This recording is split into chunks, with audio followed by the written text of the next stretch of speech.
पती, आजकाल तू माझ्या प्रत्येक बोलण्यावर संशय का घेतेस? पत्नी, संशय नाही हो, मी फक्त क्रॉस व्हेरीफाय करते की तुमची स्मरणशक्ती अजून व्यवस्थित काम करते की नाही. शिक्षक, बंड्या, सांग बरं, सर्वात जास्त प्रामाणिक प्राणी कोणता? बंड्या, सर, झुरळ. शिक्षक, ते कसं काय? बंड्या, कारण ते कधीच लपून छपून फिरत नाही. घरातली लाईट लागली की लगेच स्वतःहून पळून जातं. शिक्षक, बंड्या, जर तुझ्याकडे 10 सफरचंद असतील आणि त्यातील 4 तू मित्राला दिले तर तुझ्याकडे काय उरेल?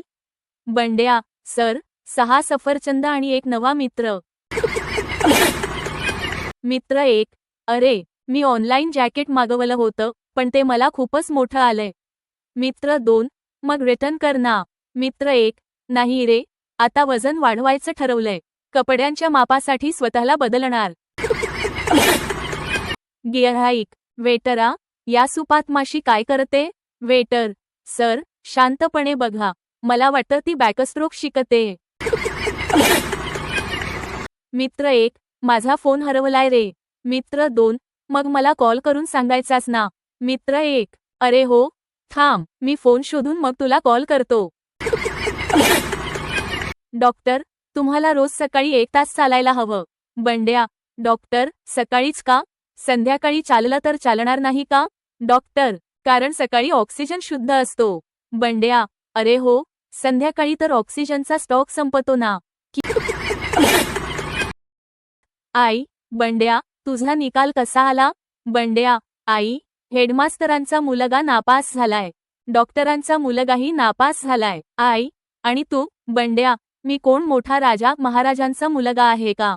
मी पण नापासच झालो. मित्र, तू सकाळी 5 वाजताचा अलार्म का लावतोस? बंड्या, कारण 5 वाजता अलार्म वाजला की तो बंद करून अजून 2 तास झोपण्यात जो आनंद मिळतो तो कशातच नाही. इंटरव्ह्यूवर तुमची सर्वात मोठी ताकद कोणती? उमेदवार, मी वेळेचा खूप पक्का आहे. इंटरव्ह्यूवर, आणि सर्वात मोठी कमजोरी? उमेदवार, माझी वेळ नेहमीच वाईट चाललेली असते. आजोबा, आमच्या काळात लोक एकमेकांच्या घरी जाऊन तासनतास गप्पा मारायचे. नातू, हो आजोबा, म्हणूनच तर वायफायचा शोध लागला, जेणेकरून लोक आपापल्या घरात शांत बसतील.